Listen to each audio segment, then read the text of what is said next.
പരിശുദ്ധ അമ്മ പ്രത്യക്ഷപ്പെട്ട ഈ ആൾത്താരയിൽ സാക്ഷ്യം പറയാൻ അനുവദിച്ച പരിശുദ്ധ അമ്മയ്ക്കും ദേവകുമാരനും 1000 നന്ദി ഞാൻ അറിയിക്കുന്നു. എൻ്റെ പേര് ലക്ഷ്മി. ഞാൻ തിരുവല്ലയിൽ നിന്ന് വരുന്നു.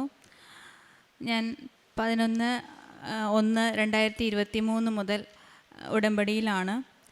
2023 ഞാൻ വന്ന ഉടമ്പടി എടുക്കുമ്പോൾ ഒരു GNM നേഴ്സായ എൻ്റെ ആഗ്രഹം പുറത്തു പോയി ജോലി ചെയ്യുക എന്നുള്ളതായിരുന്നു. എൻ്റെ കൂട്ടുകാർ എല്ലാം ഇവിടെ വന്ന് ഉടമ്പടി എടുക്കുകയും അവരെല്ലാം OET പാസ്സായി പുറത്തു പോവുകയും ചെയ്തു. പക്ഷെ ഞാൻ ആദ്യകാലത്ത് ഒന്നും അവർ പറഞ്ഞിട്ടൊന്നും തള്ളിക്കളയുകയാണ് ഉണ്ടായത്. എന്നാൽ അതിനുശേഷം കൂട്ടുകാർ പറയുകയും പിന്നീട് എനിക്കത് പല സാക്ഷ്യങ്ങൾ കേൾക്കാൻ, യൂട്യൂബിൽ സാക്ഷ്യങ്ങൾ കേൾക്കാൻ ഇടവരികയും ഞാൻ ആ വിശ്വാസത്തിലേക്ക് വരികയും ഇവിടെ വന്ന് ഉടമ്പടി എടുക്കുകയും ചെയ്തു. അതിനുശേഷം ഞാൻ IELTS എഴുതിയപ്പോൾ മാതാവ് എനിക്ക് UK സ്കോർ തന്ന് അനുഗ്രഹിച്ചു. പക്ഷേ ഇവിടെ വന്ന് ഉടമ്പടി എടുത്ത് പ്രാർത്ഥിക്കുമെങ്കിലും ഞാൻ എൻ്റെ മെറിറ്റിലാണ് കൂടുതലും വിശ്വസിച്ചത്. UK സ്കോർ കിട്ടിയപ്പോൾ എനിക്ക് UK പോകാൻ പറ്റും എന്നുള്ളതായിരുന്നു എൻ്റെ ഓവർ കോൺഫിഡൻസ്. പക്ഷേ ഓവർ കോൺഫിഡൻസ് മാതാവ് കണ്ടതുകൊണ്ട് തന്നെ ആവാം എൻ്റെ IELTS ഇന്ന് എക്സ്പയറായി എൻ്റെ കയ്യിൽ തന്നെ ഉണ്ട്. ഒരു പ്രയോജനം ഉണ്ടായില്ല. ഇൻ്റർവ്യൂ കിട്ടിയെങ്കിലും അവർ പെട്ടെന്ന് ഇലക്ഷൻ പ്രമാണിച്ച് നമ്മുടെ ഇന്ത്യയിൽ നിന്നുള്ള ആളുകളെ ബാൻ ചെയ്യുകയും അവർ ഒരു വിസ പോലും ഇഷ്യൂ ചെയ്യാതിരിക്കുകയും ചെയ്തു. അങ്ങനെ എൻ്റെ മെറിറ്റ് എന്നുള്ള എൻ്റെ അഹങ്കാരം ഞാൻ താത്തുവെച്ചു. അത് കഴിഞ്ഞ് ഞാൻ പിന്നീട് ഉടമ്പടി പുതുക്കി തുടങ്ങിയതെല്ലാം ഭൗതിക നിയോഗങ്ങൾ വിട്ട് ആത്മീയ നിയോഗങ്ങൾക്ക് വേണ്ടിയായിരുന്നു. ഒരു അക്രൈസ്തവയായ ഞാൻ മാതാവ് എന്താണെന്നറിയാനും ദൈവവിശ്വാസത്തിലോട്ട് ആഴുമ്പോൾ എന്തൊക്കെ അനുഗ്രഹങ്ങൾ കിട്ടുമെന്നറിയാനും ഉള്ള രീതികളായിരുന്നു ഞാൻ ഉടമ്പടി പാലിച്ചു പോരുന്നത്. കൃത്യമായി എല്ലാ പ്രാർത്ഥനയും 5:30 അച്ഛൻ്റെ ഡെയിലി ബ്രെഡും കൂടുമായിരുന്നു. പക്ഷെ ഞാൻ ഒരു ഭൗതിക നിയോഗം പോലും അമ്മയോട് ഞാൻ പറഞ്ഞില്ല. ഞാൻ ഇത്ര മാത്രമേ പറഞ്ഞുള്ളൂ, അമ്മയ്ക്ക് ഇഷ്ടമുണ്ടെങ്കിൽ അമ്മയെ ഇഷ്ടപ്പെടാൻ അമ്മ ആഗ്രഹിക്കുന്ന സ്ഥലം ഏതാണോ അങ്ങോട്ട് എന്നേക്ക് അമ്മയ്ക്ക് ഇഷ്ടമുള്ളപ്പോൾ മാത്രം എനിക്കതിനുള്ള അനുവാദം തന്നാൽ മതി എന്നുള്ളതായിരുന്നു. പിന്നെ ഞാൻ ഉടമ്പടി പാലിച്ചു പോരുന്നു ഇത്രയും വർഷമായി. 5ാം പുതുക്കൽ കഴിഞ്ഞപ്പോൾ ഇതുപോലെ ഞാനൊരു എല്ലാ ചൊവ്വാഴ്ച അച്ഛൻ്റെ ധ്യാനം കൂടും, കാരുണ്യ പ്രവർത്തികൾ ചെയ്യും, എല്ലാം കൃത്യമായി ചെയ്യും. പക്ഷേ ഞാൻ എന്നിട്ടും ആഗ്രഹിച്ചില്ല പുറത്ത് പോകണമെന്ന്. 5ാം ഉടമ്പടി പുതുക്കി ഞാനൊരു മീറ്റിങ്ങിലിരിക്കെ, ഞാനൊരു താൽക്കാലികമായ ജോലി ചെയ്യുകയായിരുന്നു. അവിടെ മീറ്റിങ്ങിലിരിക്കെ ആ ചൊവ്വാഴ്ച ദിവസം എൻ്റെ ഒരു പഴയ സുഹൃത്ത്, പുറത്ത് ജോലി ചെയ്യുന്ന ഒരു സുഹൃത്ത് എനിക്ക് മെസ്സേജ് അയച്ചു. നിനക്ക് ഇങ്ങോട്ടേക്ക് പോരരുതോ, എക്സാം എഴുതരുതോ, പുറത്തൊന്നും നോക്കരുതോ, ഇത്രയും കഴിവുണ്ടായിട്ട്. അപ്പം ഞാൻ പറഞ്ഞു, കഴിവിലല്ല കാര്യം, എനിക്കൊരു മെറിറ്റും ഇല്ല എന്നുള്ളത് എനിക്കറിയാം എന്ന് ഞാൻ ആ അയച്ച കൂട്ടുകാരന് തിരിച്ച് മെസ്സേജ് അയച്ചു. അങ്ങനെ പിന്നീട് എനിക്കൊരു സംശയം, ഇത് അമ്മ എന്നെ തോന്നിപ്പിച്ചാണോ? ചൊവ്വാഴ്ച ദിവസം തന്നെ എനിക്ക് മെസ്സേജ് വന്നെങ്കിൽ പിന്നെ എനിക്ക് പേടിയായിരുന്നു. കാരണം എനിക്ക് എൻ്റെ മെറിറ്റെന്ന് വിശ്വസിക്കാൻ എനിക്കൊരാഗ്രഹവും ഇല്ല. അങ്ങനെ ഞാൻ അമ്മയുടെ മുൻപിൽ വന്നു. സന്ധ്യാപ്രാർത്ഥന കൂടുന്ന സമയത്ത് ഞാൻ അമ്മയോട് ചോദിച്ചു, അമ്മ എനിക്കൊരു ഉത്തരം തരണം, എന്താണ് ഞാൻ ചെയ്യേണ്ടത്? അങ്ങനെ ഞാൻ അമ്മയുടെ മുൻപിൽ എല്ലാ കാര്യങ്ങളും ഞാൻ ടോസിട്ട് നോക്കും. അങ്ങനെ ടോസിട്ട് നോക്കിയപ്പം അമ്മ മുന്നോട്ട് നീങ്ങാൻ തന്നെ പറഞ്ഞു. ഞാൻ അങ്ങനെ മുന്നോട്ട് നീങ്ങി. അങ്ങനെ എക്സാമിന് ഡേറ്റ് എടുത്തു. എക്സാമിന് ഡേറ്റ് എടുക്കുന്നതിന് മുൻപ് ജോസഫ് അച്ഛനെ വന്ന് കാണുകയും അച്ഛൻ്റെ കൈവെപ്പ് പ്രാർത്ഥന കൂടുകയും ചെയ്തു. അച്ഛൻ അനുഗ്രഹം വാങ്ങിച്ചുകൊണ്ടാണ് ഞാൻ എക്സാമിന് പോകുന്നത്. Exam centre Thiruvalla railway station തൊട്ട് ട്രെയിനിൽ ചെന്നൈയിലായിരുന്നു എക്സാം. ചെന്നൈ ഞാൻ താമസിച്ച ഹോട്ടലിൽ, റൂമിൽ എല്ലാം ഞാൻ ഉപ്പിട്ട് പ്രാർത്ഥിച്ചുകൊണ്ടാണ് പോയത്. കാരണം എൻ്റെ മെറിറ്റ് കൊണ്ട് എനിക്ക് എക്സാം കിട്ടത്തില്ലെന്ന് എനിക്കറിയായിരുന്നു. അതുപോലെ ക്വസ്റ്റ്യൻ പ്രാക്ടീസ് ചെയ്തപ്പോൾ അതുപോലെ പാടായിരുന്നു. എനിക്ക് പാസ് മാർക്ക് പോലും കിട്ടാറില്ലായിരുന്നു. അങ്ങനെ ഞാൻ പോകുന്ന സമയത്ത് പക്ഷേ ഞാൻ ഹസ്ബൻഡിനോടൊന്നും പറഞ്ഞില്ല ഞാനിങ്ങനെ പ്രാക്ടീസ് ചെയ്യുമ്പോൾ എനിക്കിങ്ങനെയാണ് കിട്ടുന്നതെന്നൊന്നും. കാരണം അറിയുമ്പോൾ വിഷമപ്പെടിക്കണ്ട. പക്ഷേ ഞാൻ പ്രാർത്ഥിച്ചു, ഉറച്ച് വിശ്വസിച്ചു അമ്മ എൻ്റെ ഒപ്പം വരുമെന്ന്. ജോസഫ് അച്ഛൻ പറയുന്ന പോലെ സഞ്ചാരി മാതാവ് എൻ്റെ കൂടെ വരുമെന്ന് ഞാൻ വിശ്വസിച്ചു. അവിടെ ചെന്ന് എക്സാം സെൻറ്ററിൽ ചെന്ന് ഞാൻ ഉപ്പിട്ട് പ്രാർത്ഥിക്കുമ്പോൾ അതുപോലെ സെക്യൂർഡ് ആയിട്ടുള്ളൊരു എക്സാമിന് ഒരു ആർട്ടിക്കിളും പുറത്തുനിന്ന് കയറ്റാൻ പറ്റാത്ത ഞാൻ ജീൻസിൻ്റെ പോക്കറ്റിൽ ഉപ്പിട്ട് അവർ കാണാതെ ഞാൻ അതും കൊണ്ട് കയറി. ഒരു നുള്ളുപ്പ് എൻ്റെ സീറ്റിനടിയിലും ഞാൻ ആ മേശപ്പുറത്തും അവർ കാണാതെ ഞാൻ ഇട്ടിട്ട് ഞാൻ പറഞ്ഞു, വിശ്വാസ പ്രമാണം ചൊല്ലി ഞാൻ പറഞ്ഞു, അമ്മേ എനിക്കറിയില്ല, എൻ്റെ എക്സാമിന് അമ്മ എനിക്ക് മുൻപേ ഇവിടെ എത്തിയിട്ടുണ്ടെന്ന് ഞാൻ വിശ്വസിക്കുന്നു എന്ന് പറഞ്ഞ് ഞാൻ എക്സാം കൗണ്ട് ഡൗൺ തുടങ്ങി. സിസ്റ്റം സ്റ്റാർട്ട് ചെയ്തു. ഒരു ക്വസ്റ്റ്യൻ പോലും എനിക്കറിയത്തില്ല. 800 മാർക്കിലുള്ളത് 500 മാർക്ക് വേണം പാസ് മാർക്ക്. ഒരു ചോദ്യം പോലും അറിയാത്ത ഞാൻ, എനിക്ക് ഉറക്കവും ക്ഷീണവും വന്നത് എനിക്ക് ഓർമ്മയുണ്ട്. അതിനുശേഷം തനിയെ എൻ്റെ മനസ്സിൽ ഓപ്ഷൻസ് A B C ഇങ്ങനെ വന്നുകൊണ്ടിരിക്കുക. ഞാൻ ആ ഓപ്ഷൻസ് എല്ലാം മാർക്ക് ചെയ്തുകൊണ്ടിരിക്കുന്നതിനിടയ്ക്ക് എനിക്ക് തോന്നി, ഇത് എത്രാമത്തെ ചോദ്യമാണ്, ഇനി എത്ര സമയം കൂടെ ബാക്കിയുണ്ട്, ഒന്നും എനിക്കറിയില്ല. ഞാൻ ഇനി ടൈം ഔട്ട് ആവുമോ, എനിക്ക് പാസ്സാവത്തേ ഇല്ല എന്ന് ക്വസ്റ്റ്യൻ കണ്ടപ്പോൾ മനസ്സിലായി. ഇനി എൻ്റെ മെറിറ്റിലില്ല, അമ്മ അനുഗ്രഹിച്ചെങ്കിൽ മാത്രമേ ഉള്ളൂ എന്ന് എനിക്കറിയായിരുന്നു. പക്ഷേ അങ്ങനെ ഞാൻ എനിക്ക് വിഷമവും വരുന്നുണ്ട്. പ്രാർത്ഥിച്ചുകൊണ്ടിരിക്കുന്ന സമയത്ത് ഞാൻ വിശ്വാസ പ്രമാണം ചൊല്ലി, അമ്മ എനിക്കിത് സമയം അറിയാൻ പറ്റുന്നില്ലല്ലോ കമ്പ്യൂട്ടറിൽ എവിടെയാണെന്ന്, സമയത്തിൻ്റെ മേൽ അധികാരമുള്ള അമ്മ എനിക്കൊന്ന് കാണിച്ചു തരുമോ ഈ സമയം എത്ര ആണെന്ന് ഞാൻ പ്രാർത്ഥിച്ചുകൊണ്ടിരുന്നു. അങ്ങനെ പ്രാർത്ഥിച്ചുകൊണ്ടിരുന്ന സമയത്ത് ഒരു ഗ്രേ ബനിയനിട്ട ലേഡി എക്സാം സെൻറ്റർ പുറത്തുനിന്ന് എൻ്റെ അടുത്തേക്ക് കടന്നു വന്നിട്ട് അവർ തമിഴാണ് സംസാരിക്കുന്നത്. എനിക്ക് തിരിച്ച് തമിഴ് പറയാൻ അറിയില്ല. ഞാൻ അവരോട് ഇംഗ്ലീഷിൽ ചോദിച്ചു, എന്താ നിങ്ങൾ പറയുന്നത്? അപ്പോൾ എൻ്റെ സിസ്റ്റത്തിൽ ചൂണ്ടിക്കാണിച്ചപ്പോൾ ഞാൻ ചോദിച്ചു, എന്താ അത്? അവർ അവസാനം എനിക്കും മനസ്സിലാവുന്നില്ല എന്ന് മനസ്സിലായപ്പം ആ സ്ത്രീ എൻ്റെ മൗസ് മേടിച്ച് എന്നെ തൊട്ട് കാണിച്ചു, നിൻ്റെ ടൈം ഇനി 20 മിനിറ്റും കൂടി ഉള്ളൂ ചോദ്യം തീരാൻ ആ 20 മിനിറ്റ് ഉള്ളപ്പോഴാണ് ആ ലേഡി എൻ്റെ അടുത്ത് വരുന്നത്. ഇനി ചോദ്യങ്ങൾ ബാക്കി 100 ചോദ്യങ്ങൾ കൂടെ കിടക്കുന്നു എന്ന് അവരെന്നെ കാണിച്ചു തന്നു. ആ 20 മിനിറ്റ് കൊണ്ട് ആർക്കും പറ്റത്തില്ല ആ ചോദ്യങ്ങൾ വായിച്ചു തീർത്ത് മാർക്ക് ചെയ്യുക എന്ന് പറയുന്നത്. അതുപോലെ മെഡിക്കൽ, സർജിക്കൽ അതുപോലുള്ള പാടുള്ള സബ്ജക്റ്റുകളാണ്. അങ്ങനെ ആ 20 മിനിറ്റ് കൊണ്ട് എൻ്റെ മനസ്സിൽ വന്ന A B C എന്നുള്ള ചോദ്യങ്ങൾ മാർക്ക് ചെയ്ത് ഞാൻ പോയി. വിശ്വാസ പ്രമാണം ചൊല്ലി എനിക്ക് അന്നേരം കിട്ടുന്ന ഉത്തരങ്ങളാണ് ഞാൻ മാർക്ക് ചെയ്ത് പോയി. എക്സാം സെൻറ്ററിൽ ഞാൻ അതിയായ വിഷമത്തോടെ എഴുന്നേറ്റ് ഞാൻ പറഞ്ഞു, ഞാൻ അമ്മയെ ഏൽപ്പിച്ചിട്ടാണ് വരുന്നത്, എനിക്കൊരു ഉറപ്പുമില്ല ഈ എക്സാം പാസ്സാവുമെന്ന്. ഇത്രയും എനിക്ക് എൻ്റെ കൈ കൊണ്ട് തന്നിട്ട് ഇത് തിരിച്ചെടുക്കുമോ എന്നൊക്കെ ഞാൻ ഒരുപാട് ചോദ്യങ്ങൾ അമ്മയോട് ചോദിച്ചു. എഴുന്നേറ്റപ്പോൾ എൻ്റെ സീറ്റിനിടയിൽ ഒരു മുല്ലപ്പൂ കിടക്കുന്നു. ആ മുല്ലപ്പൂ ഞാൻ ഓർത്തിതാരാ മുല്ലപ്പൂ എടുത്തുകൊണ്ട് ഞാൻ വെളിയിലിറങ്ങി അവിടെയുള്ള എക്സാം കോർഡിനേറ്റേഴ്സിനോടെല്ലാം ചോദിച്ചു, ഈ മുല്ലപ്പൂ.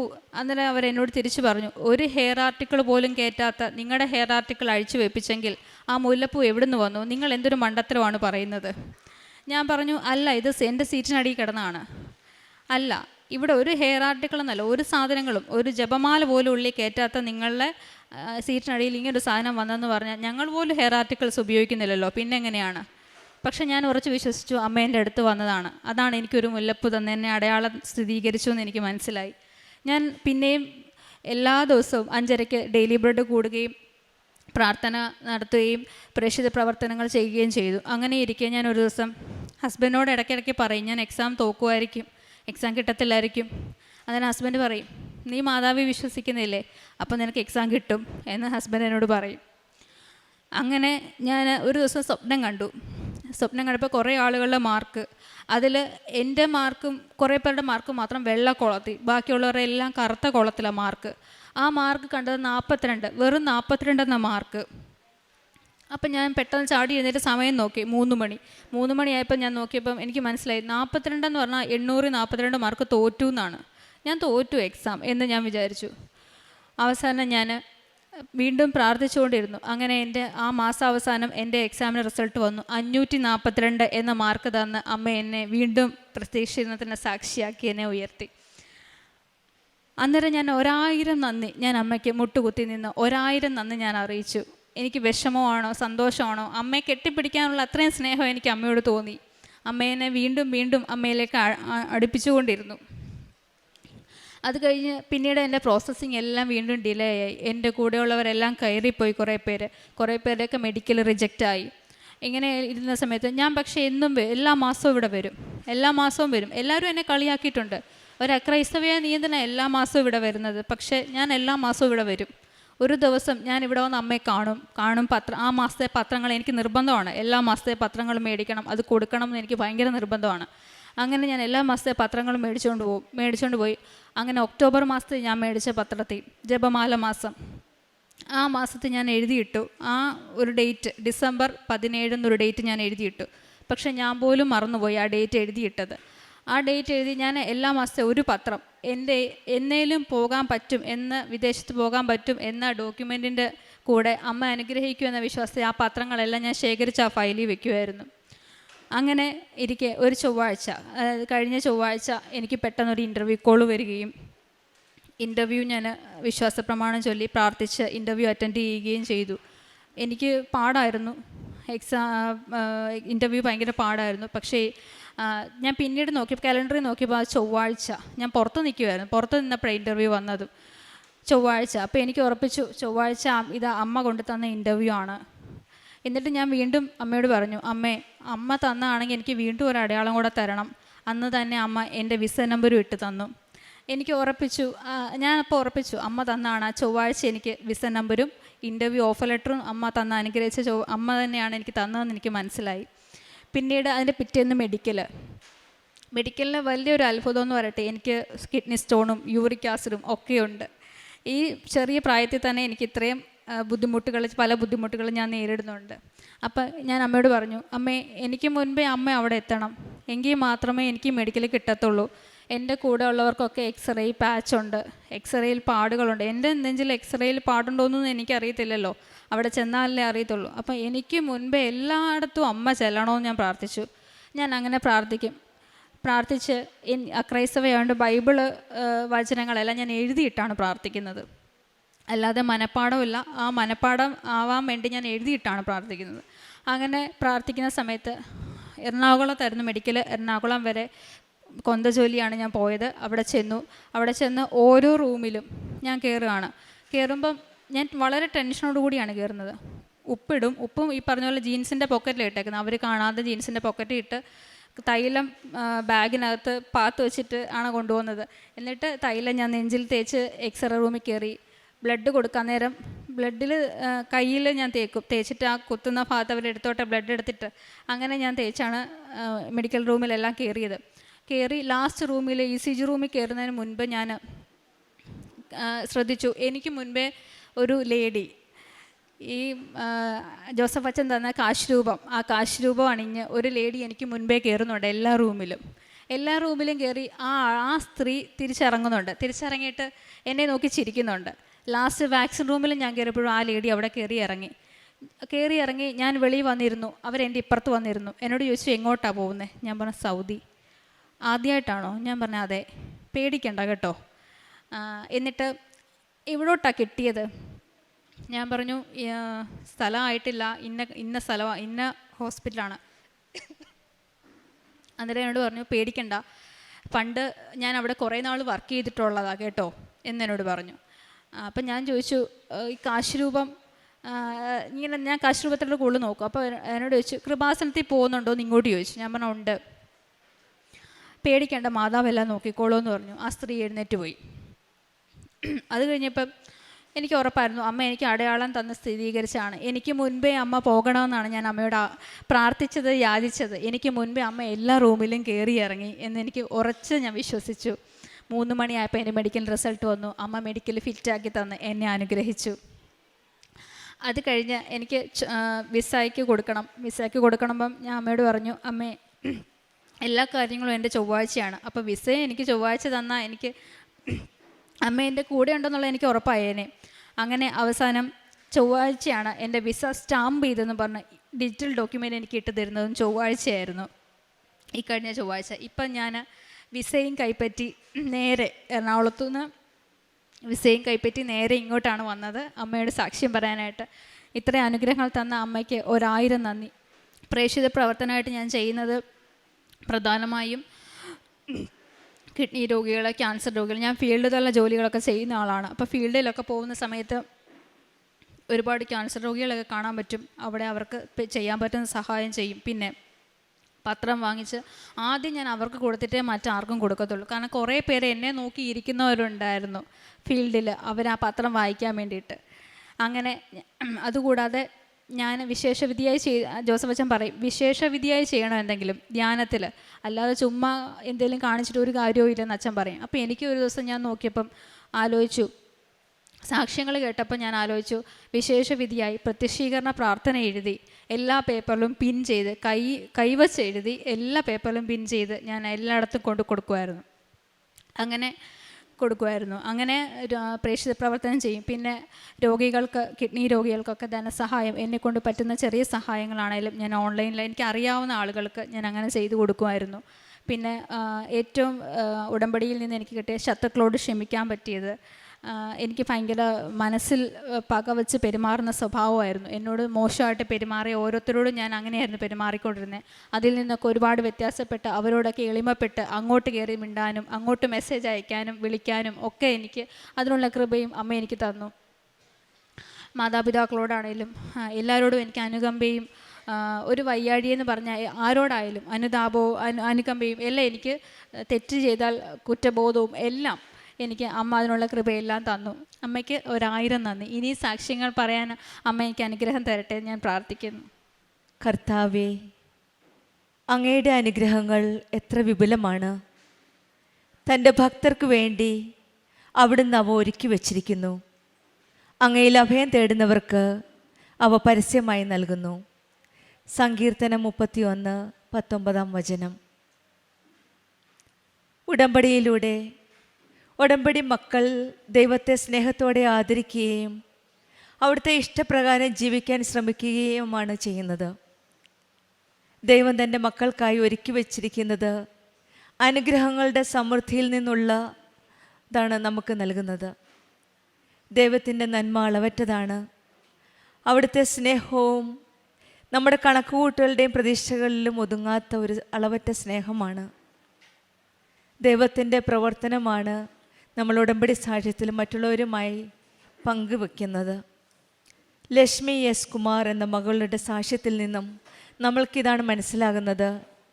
കർത്താവ് അങ്ങയുടെ അനുഗ്രഹങ്ങൾ തൻ്റെ ഭക്തർക്ക് വേണ്ടി ഒരുക്കി വച്ചിരിക്കുന്നു എന്നാണ്. ആ ഒരുക്കി വെച്ച അനുഗ്രഹങ്ങളുടെ ഒരു സാക്ഷ്യമാണ് നാം ഇപ്പോൾ പരിശുദ്ധമ്മ പ്രത്യക്ഷപ്പെട്ട ഈ സന്നിധിയിൽ ഈ മകൾ വന്നു നിന്ന് നമുക്ക് സാക്ഷ്യപ്പെടുത്തിയത്.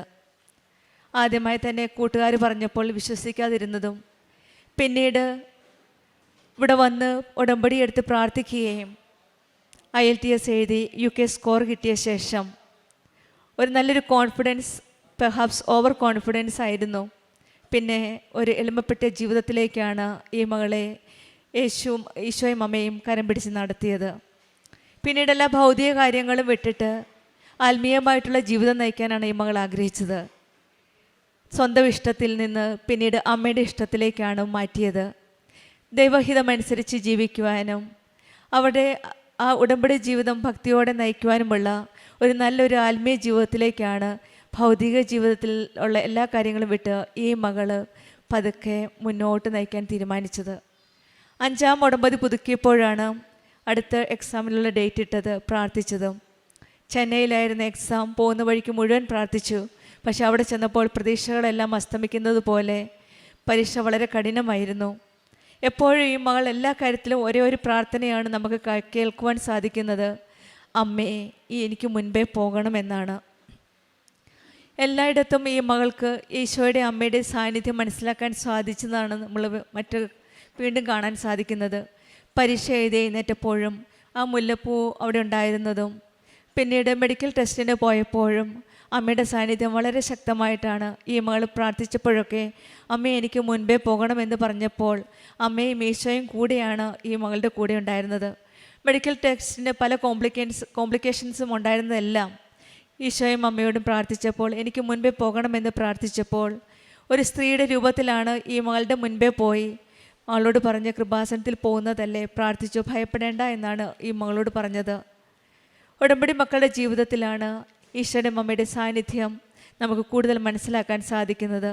നമ്മൾ വിശ്വാസത്തോടെ പ്രാർത്ഥിക്കുമ്പോൾ, ഇപ്പോൾ നമ്മൾ പറഞ്ഞു കേട്ട സങ്കീർത്തനത്തിൽ ഭക്തർ തൻ്റെ ഭക്തർക്ക് എവിടുന്ന് അനുഗ്രഹം വർഷിച്ചിരിക്കുന്നു, ഒരുക്കി വച്ചിരിക്കുന്നു.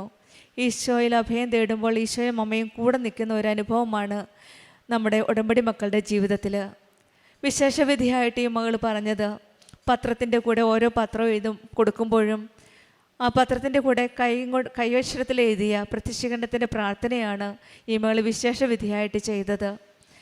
ജോസഫ് അച്ഛൻ എപ്പോഴും പറയും, നമുക്ക് നമ്മുടെ ആസ്തി കൂട്ടണം, നമ്മുടെ വിശ്വാസത്തിൻ്റെ ആസ്തി കൂട്ടി നമുക്ക് എന്തെങ്കിലും വിശേഷവിധിയായിട്ട് ചെയ്യുവാൻ സാധിക്കുമെങ്കിൽ ചെയ്യുക എന്നാണ് ഈ മകൾ അതുപോലെ ചെയ്ത്. അതുകൊണ്ടാണ് ഈ മകൾക്ക് കൂടുതൽ ഈശോയുടെ അനുഗ്രഹവും ഈശോയുടെ ഹിതമനുസരിച്ച് ജീവിക്കാൻ അങ്ങ് സ്വന്തം സമർപ്പിച്ച്, ജസ്റ്റ് സറണ്ടർ, സമർപ്പിച്ച് ഈശോയുടെ ഇഷ്ടമനുസരിച്ച് ജീവിച്ചപ്പോഴാണ് ഈ മകളുടെ ജീവിതത്തിൽ ഒരു വലിയ പുത്തൻ വഴി ഈശോയും അമ്മയും തുറന്നു കൊടുത്തത്. എളിമപ്പെടുത്തിയ ഒരു ജീവിതം, പ്രാർത്ഥനാരൂപിയിൽ ഭക്തിയോടെയുള്ളൊരു ജീവിതം, വിശ്വാസ ജീവിതമാണ് ഉടമ്പടി ജീവിതത്തിൽ ഈ മകൾ നയിച്ചത്. ആ ജീവിതമാണ് ഈ മകളെ മറ്റുള്ളവരോട് ക്ഷമിക്കുവാനും അനുതപിക്കുവാനും അനുതപത്തിൽ കൂടെ അനുഗ്രഹം ലഭിക്കുവാനും ഈ മകൾക്ക് സാധിച്ചത്. ബൈബിൾ വചനങ്ങൾ പഠിക്കുകയും പ്രാർത്ഥിക്കുകയും എല്ലായ്പ്പോഴും സഞ്ചാരി മാതാവിൻ്റെ സാന്നിധ്യം ഈ മകളുടെ ജീവിതത്തിൽ മനസ്സിലാക്കാൻ സാധിച്ചതും ഈ മകൾക്കുള്ള ആസ്തിയാണ്. അതായത് ആത്മീയമായിട്ടുള്ള എളിമയായി താഴ്ന്നപ്പോഴാണ് ഈശോയും അമ്മയ്ക്കും ഈ മകളുടെ ജീവിതത്തിൽ കടന്നു ചെല്ലാൻ സാധിച്ചത്. നമുക്ക് നമ്മുടെ ജീവിതത്തിലെ ബുദ്ധിമുട്ടുകൾ എത്രയുണ്ടായാലും ഈശോയുടെ അമ്മയുടെയും കൂടെ നിന്ന് ഈശോയും അമ്മയും നമ്മുടെ നന്മയ്ക്കായാണ് എല്ലാം ചെയ്ത് ഒരുക്കി വച്ചിരിക്കുന്നതെന്ന് വിശ്വസിച്ച് നമുക്കും പ്രാർത്ഥിക്കാം. നമുക്കും ദൈവത്തിൽ ആശ്രയിച്ച് ഭക്തിയോടെ ഉടമ്പടി ജീവിതം നയിക്കാം. ദൈവത്തിൽ മുൻകൂട്ടി ഒരുക്കിയിരിക്കുന്ന മഹത്തായ നന്മയും അവനിൽ ആശ്രയിച്ചുകൊണ്ട് ഉള്ള നമ്മുടെ വിശ്വാസവും ഉറപ്പിക്കാം. ജീവനോടെ പ്രത്യക്ഷപ്പെട്ട പരിശുദ്ധ അമ്മയുടെ സംരക്ഷണവും നമ്മുടെ ജീവിതത്തിൽ അനുഭവിക്കുവാൻ നമുക്ക് സാധിക്കട്ടെ എന്ന് പ്രാർത്ഥിക്കാം. ലക്ഷ്മി എസ് കുമാറും അവർ കുടുംബത്തിനും ലഭിച്ച എല്ലാ അനുഗ്രഹങ്ങൾക്കും നമുക്ക് കരങ്ങളടിച്ച് ദൈവത്തെ മഹത്വപ്പെടുത്താം. യേശുവേ നന്ദി, യേശുവേ സ്തുതി. അത്യപൂർവ ദൈവാനുഭവങ്ങൾ ഇനി നിങ്ങൾക്കും സ്വന്തം. ഈ യൂട്യൂബ് ചാനൽ ഇതുവരെ സബ്സ്ക്രൈബ് ചെയ്തിട്ടില്ലെങ്കിൽ ഇപ്പോൾ തന്നെ സബ്സ്ക്രൈബ് ചെയ്യുക. ഈ വീഡിയോ ഇപ്പോൾ തന്നെ നിങ്ങളുടെ സുഹൃത്തുക്കൾക്ക് ഷെയർ ചെയ്തുകൊണ്ട് കർത്താവിൻ്റെ പ്രേക്ഷിതരാകുക.